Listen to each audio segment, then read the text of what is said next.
ചരരാശിയിലാണ് നിൽക്കുന്നതെങ്കിൽ വളരെ ദൂരെയാണ് കളവ് മുതലെന്ന് പറയുന്നത്. സ്ഥിരരാശിയിലാണെങ്കിൽ തൊട്ടടുത്ത് തന്നെ ഈ സാധനം ഉണ്ട് എന്ന് പറയും. ഉഭയരാശിയിലാണെങ്കിൽ അത് ദൂരെയും വളരെ അകലെയുമല്ല വളരെ ദൂരെയുമല്ല. ചോര പ്രശ്നം പല സ്ഥലങ്ങളിൽ ഇത് നമ്മൾ ദ്രേക്കാണം ഉപയോഗിച്ചിട്ട് കളവ് കണ്ടെത്താൻ നമ്മൾ ഉപയോഗിക്കാറുണ്ട്. അപ്പം ഇത് എങ്ങനെയാണ് ദ്രേക്കാണം ഉപയോഗിച്ചിട്ട് എങ്ങനെയാണ് കളവ് കണ്ടെത്താൻ പറ്റുക എന്ന് ഒരു പൊതുവെ ഒരു വിവരണം തരികയാണെങ്കിൽ ശരി നല്ലതായിരിക്കും. കളവ് പ്രശ്നം പല കാര്യങ്ങളിലും ഒന്നില്ലെങ്കിൽ കളവ് പോവുക, കാണാതെ പോവുക, ചിലപ്പോൾ സ്വന്തക്കാർ തന്നെ എടുത്തിരിക്കുക, അല്ലെങ്കിൽ പുറത്തുനിന്ന് കളമെന്ന് എടുക്കുക.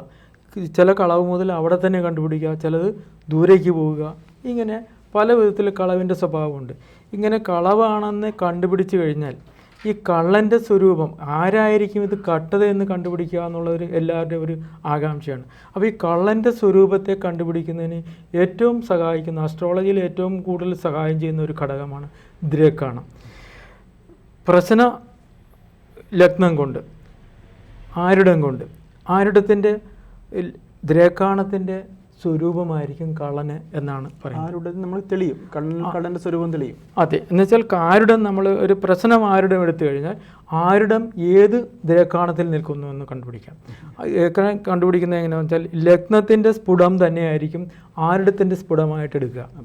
അപ്പോൾ മേടൻ രാശി ആരുടമായിട്ട് കിട്ടി, ലഗ്നം മീനൻ രാശിയിലാണ് ലഗ്നം കിട്ടിയെന്ന് വിചാരിക്കാം. അപ്പോൾ മീനൻ രാശി ലഗ്നം കിട്ടിയിരിക്കുന്ന അതിൻ്റെ സ്ഫുടം 20-15 20/15 കലയെന്ന് പറഞ്ഞെങ്കിൽ കിട്ടിയെങ്കിൽ നമ്മൾ മേടൻ രാശിയിൽ ആരുടത്തിന് ആ സ്ഫുടം തന്നെ കൊടുക്കുന്നു. അപ്പോൾ 1 അല്ലെങ്കിൽ 0 20-15 മേടൻ രാശിയിൽ 20/15 കല എന്ന് നമുക്ക് സ്ഫുടം കണ്ടുപിടിച്ചു. അപ്പോൾ ലഗ്നസ്ഫുടം കണ്ടുപിടിച്ച് കഴിഞ്ഞാൽ അല്ലെങ്കിൽ ആരുടെ സ്ഫുടം കണ്ടുപിടിച്ച് കഴിഞ്ഞാൽ ആ ആരുടെ സ്ഫുടം കണ്ടുപിടിച്ച് കഴിഞ്ഞാൽ അത് ആ ആരുടം ഏത് ദ്രേക്കാണത്തിലാണെന്ന് കണ്ടുപിടിക്കാം.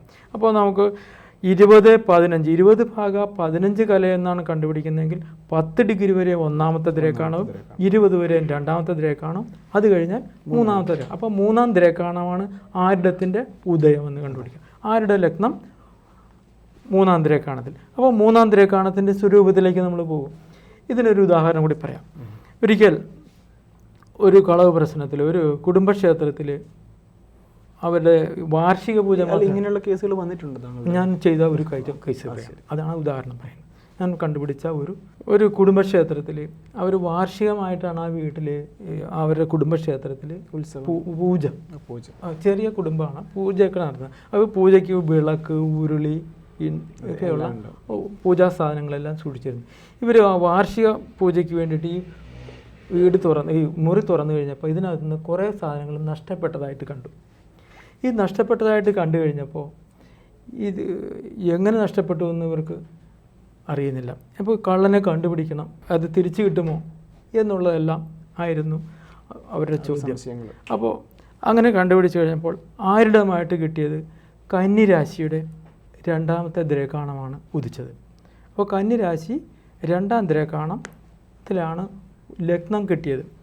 കന്നിരാശി രണ്ടാം ദ്രേക്കാണം എന്ന് പറഞ്ഞു കഴിഞ്ഞാൽ അതിൻ്റെ 10 കഴിഞ്ഞിട്ട് 11 മുതൽ 20 വരെയുള്ള സ്ഫുടങ്ങളിലാണ് ഈ ലഗ്നം കിട്ടിയത്. അപ്പോൾ കന്നിരാശിയുടെ രണ്ടാമത്തെ ദ്രേക്കാണം കിട്ടി. കന്നിരാശിയുടെ രണ്ടാമത്തെ ദ്രേക്കാണം എന്ന് പറയുമ്പോൾ അവിടെ നമ്മൾ പുരുഷ പ്രഗ്രഹീത ലേഖിനി ശ്യാമോ വസ്ത്രശിര വ്യയായകിൽ വിപുലം ച വിഭർത്തി കർമ്മകം രോമ യാപ്തനുച്ച മധ്യമ എന്നാണ് ആ ദ്രേക്കാണത്തിൻ്റെ സ്വരൂപത്തെ പറയുന്നത്. അപ്പോൾ കന്നിരാശിയുടെ രണ്ടാമത്തെ ദ്രേക്കാണം പുരുഷ പ്രഗ്രഹീത ലേഖിനി, പുരുഷനാണ്. അപ്പോൾ ആ ദ്രേക്കാണത്തിൻ്റെ സൂചന ഒന്ന് പുരുഷനാണ്. ഇപ്പോൾ കളവ് നടത്തിയിരിക്കുന്നത് പുരുഷനാണ്. പ്രഗ്രഹീത ലേഖിനി, പേന ഉപയോഗിച്ചൊരു എഴുത്തുകുത്തുകൾ നടത്തുന്ന ആൾ. അപ്പോൾ ഒരു ക്ലറിക്ക് അല്ലെങ്കിൽ ഒരു അക്കൗണ്ടൻറ്റ് അതുപോലെയുള്ള ജോലി ചെയ്യുന്ന, എന്നുവെച്ചാൽ ശിപായി എന്ന് പറഞ്ഞ പോലെ ഗുമസ്തൻ, ഇതുപോലെയുള്ള ജോലികൾ ചെയ്യുന്ന ഒരാളാണ് അത് എന്നാണ് രണ്ടാമത്തെ സൂചന. പുരുഷ പ്രഗ്രഹീത ലേഖിനി ശ്യാമ വസ്ത്രശിര വ്യയായ ക്രിൽ, ശ്യാമനാണ്, കറുത്ത കളറാണ്. അപ്പോൾ ആ കളൻ്റെ രൂപം കറുത്ത കളറാണ്. പിന്നെ ശ്യാമ വസ്ത്രശിര, തലയിൽ തലയെക്കെട്ടുണ്ട്. തലയെക്കെട്ടുണ്ടെന്ന് പറഞ്ഞാൽ തലയ്ക്ക് അതിന് അധികാരഭാവമുണ്ട്. അധികാരഭാവം ഉപയോഗിക്കാം, തലയെക്കെട്ട് ഉപയോഗിക്കാം, അല്ലെങ്കിൽ അധികാരമുള്ള ഒരാളാണ് എന്നാണ് അടുത്ത സൂചന. പുരുഷ പ്രഗ്രഹീത ലേഖിനി ശ്യാമോ വസ്ത്രശിര വ്യയായകൃൽ, വ്യയവും ആയവും വരവും ചെലവുകളും എഴുതുന്ന ആൾ, അപ്പോൾ കണക്കെഴുതുന്ന ആളാണ്. വ്യയായകൃൽ വിപുലം ച വിഭർത്തി കാർമുഖം രോമായാപ്തനിച്ച മധ്യമ, തടിച്ച ശരീരമാണ്, ശരീരം മുഴുവൻ രോമമുള്ള ഒരാളാണ്, കറുത്ത. ഇത്രയും പറഞ്ഞപ്പോൾ തന്നെ അവരുടെ മനസ്സിലായി, ആളെ മനസ്സിലായെന്ന് അവർ പറഞ്ഞു. അപ്പോൾ പുരുഷപ്രഗ്രഹീത ലേഖിനി ശ്യാമോ വസ്ത്രശിര വ്യയായകൃൽ വിപുലം ച വിഭർത്തി കാർമുഖം രോമായാപ് തനുച്ച മധ്യമ എന്ന് ആ ദ്രേക്കാണത്തിൻ്റെ സ്വരൂപത്തെ പറഞ്ഞു. കന്നിരാശിയുടെ രണ്ടാമത്തെ ദ്രേക്കാണമാണ്. കന്നിരാശിയുടെ ഒന്നാം ദ്രേക്കാണത്തിൻ്റെ അധിപൻ അത് തന്നെയാണ്. രണ്ടാമത്തെ ദ്രേക്കാണത്തിൻ്റെ അതിൻ്റെ അഞ്ചാം ഭാവം. അപ്പോൾ കന്നി, തുലാം, വൃശ്ചികം, ധനു, മകരം. മകരൻ രാശിയുടെ ശനിയാണ് ദ്രേക്കാണത്തിൻ്റെ അധിപൻ എന്ന് പറയും. അപ്പോൾ ശനിയുടെ രൂപമാണ് തടിച്ച ശരീരം, ശരീരം നിറച്ച് രോമമുണ്ട്, കറുത്ത കളറാണ്. അപ്പോൾ ഇത്രയും പറഞ്ഞു കഴിഞ്ഞപ്പോൾ തന്നെ അവിടെ കണക്കെഴുതാനായിട്ട് അവരെ കണക്കപ്പിള്ളയായിട്ട് ഒരാളെ മേൽനോട്ടക്കാരനെ അവിടെ നിയോഗിച്ചിരുന്നു. ഇയാൾ തന്നെയാണ് കളവ് ചെയ്തതെന്ന് അവർക്ക് മനസ്സിലായി. പക്ഷേ ഇത് അയാളോട് ചോദിക്കാനുള്ള ഒരു ബുദ്ധിമുട്ട് മനസ്സിൽ, ആളിതാണെന്ന് അവർ സമ്മതിച്ചു, ഇന്ന ആളെന്ന് നമുക്ക് മനസ്സിലായി. പക്ഷേ അയാളോട് ചോദിക്കുക, അയാളോട് പറയുക എന്ന് അവർക്ക് ബുദ്ധിമുട്ട് പ്രകടിപ്പിക്കുകയും, എന്നാൽ ഒരു മാസത്തിനുള്ളിൽ അയാൾ വേറൊരു കേസിൽ പെട്ടു. പോലീസ് പിടിച്ചു കഴിഞ്ഞപ്പോൾ ഈ കേസ് അയാൾ സമ്മതിച്ചു, ആ പാത്രങ്ങളെല്ലാം തിരിച്ചു കിട്ടിയ അങ്ങനെ ഒരു അനുഭവം എനിക്കുണ്ടായിട്ടുണ്ട്. ഇത് തിരിച്ചു കിട്ടുമോ ഇല്ലയോ എന്നും കൂടി നമുക്ക് പറയാൻ പറ്റും. തിരിച്ചു കിട്ടുമോ ഇല്ലയോ എന്നും കൂടി പറയാൻ പറ്റും. അതിനും നമ്മൾ വേറെ ചില ദ്രേക്കാണ രൂപങ്ങളുണ്ട്. ഇപ്പോൾ ചരരാശിയിലാണ് നിൽക്കുന്നതെങ്കിൽ വളരെ ദൂരെയാണ് കളവ് മുതലെന്ന് പറയും. സ്ഥിരരാശിയിലാണെങ്കിൽ തൊട്ടടുത്ത് തന്നെ ഈ സാധനം ഉണ്ട് എന്ന് പറയും. ഉഭയരാശിയിലാണെങ്കിൽ അത് ദൂരെയും വളരെ അകലെയുമല്ല വളരെ ദൂരെയുമല്ല, അതെ. അവിടെ നമുക്ക് ഹോര ഉപയോഗിക്കാം, ദ്രേക്കാണ ഉപയോഗിക്കാം, ദ്വാദശാംശം ഉപയോഗിക്കാം, ത്രിംശാംശം ഉപയോഗിക്കാം. ഈ കാര്യങ്ങളൊക്കെ ഉപയോഗിച്ചിട്ട് ഇപ്പോൾ ഹോര ഉപയോഗിക്കുകയാണെങ്കിൽ അത് ഓജരാശിയിലാണോ യുഗ്മരാശിയിലാണോ, അപ്പോൾ സൂര്യൻ്റെ ഹോരയിലാണോ ചന്ദ്രൻ്റെ ഹോരയിലാണോ നിൽക്കുന്നത്, ഇതനുസരിച്ച് നമുക്ക് ഈ കാര്യങ്ങളെ കിട്ടുമോ ഇല്ലേ എന്നുള്ളതും എത്ര ദൂരെ പോകുന്നുള്ളതും എവിടെ ഇരിക്കുന്നു എന്നുള്ളതും നിർണ്ണയിക്കുന്നതിനുമൊക്കെ നമുക്കിവിടെ ദ്രേക്കാണങ്ങൾ വളരെയധികം സഹായിക്കുന്നുണ്ട്. അപ്പോൾ കളവ് പ്രശ്നത്തിൽ ഏറ്റവും ആദ്യം നമ്മൾ പ്രശ്ന ലഗ്നത്തിൻ്റെ ആരുടെ ലഗ്നം കൊണ്ട് അതിൻ്റെ സ്വരൂപത്തെ, ദ്രേക്കാണ സ്വരൂപത്തെ കണ്ടുപിടിക്കുക. ഇപ്പോൾ മേടൻ രാശിയുടെ ഒന്നാമത്തെ ദ്രേക്കാണമാണെങ്കിൽ കട്യാം സിതവസ്ത്രവേഷ്ടിത കൃഷ്ണശക്ത യുവാഭിരക്ഷിതും രൗദ്രപരസും സമുദ്രം ദത്തേ രക്തവിലോചനപ്പുമാൻ എന്ന് പറയുമ്പോൾ ചുവന്ന വസ്ത്രങ്ങൾ ധരിച്ചിട്ടുണ്ട്,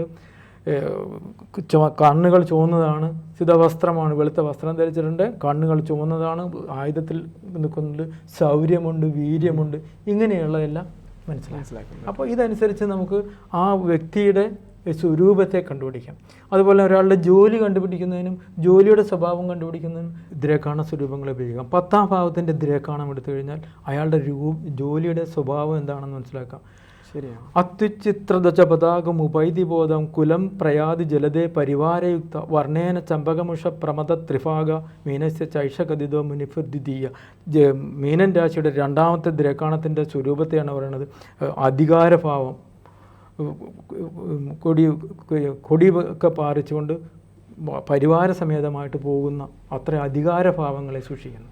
അതുപോലെ തന്നെ ധനുരാശിയുടെയൊക്കെ ആണെങ്കിൽ സമുദ്ര രത്നാണി വിഘട്ടയന്തി എന്ന് പറഞ്ഞാൽ രത്നങ്ങളൊക്കെ കയ്യിലിട്ട് ഇങ്ങനെ അമാനമാടുന്ന ആ വ്യക്തിയാകാം. അപ്പോൾ അവരുടെ സമ്പത്തിൻ്റെ സ്ഥിതിയാണ്. ഇതുപോലെ തന്നെ ജോലിയുടെ സ്വഭാവം, അവരുടെ പെരുമാറ്റത്തിൻ്റെ സ്വഭാവം, ഇതെല്ലാം കണ്ടുപിടിക്കുന്നതിന് നമുക്ക് ദ്രേക്കാണത്തിൻ്റെ പല തലങ്ങളിൽ നമുക്ക് ദ്രേക്കാണങ്ങളുടെ വ്യാപ്തി വളരെ വലുതാണ്.